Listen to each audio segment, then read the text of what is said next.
Why on earth would anybody call a house the House of the Black Heads?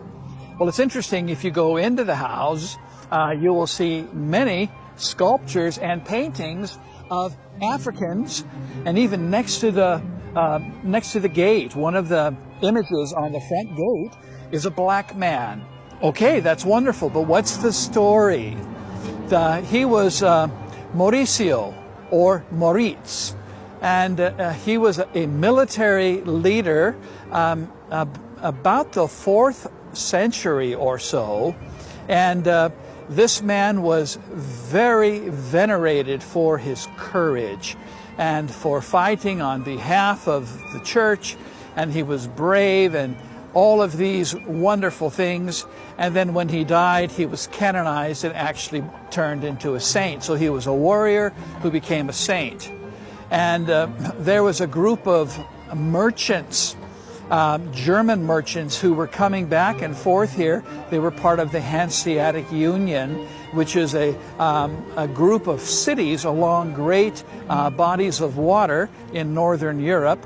And they built this house, and they had a patron saint, and they adopted Maurizio as their patron saint. And so they call it the House of the Black Heads, in honor of this great and courageous man. Now, you can see it's ornate, tremendous clock. It's just unbelievable. And there are sculptures up there. Most of them are of Greek mythology. There's a sculpture of St. George and the dragon.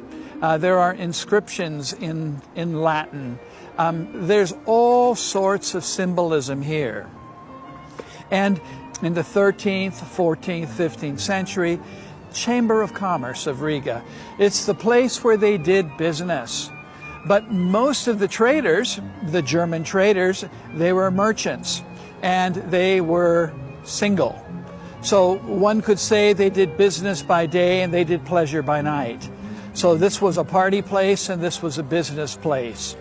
The coat of arms of the Brotherhood of the Blackheads, it's an interesting coat of arms. It features 3 black men, whereas most coats of arms feature lions and bears and eagles, whereas this one is 3 black men, clearly from the center of Africa.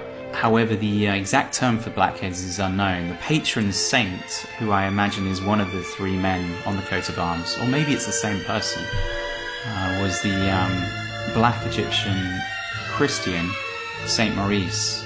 I think he's the person whose head appears on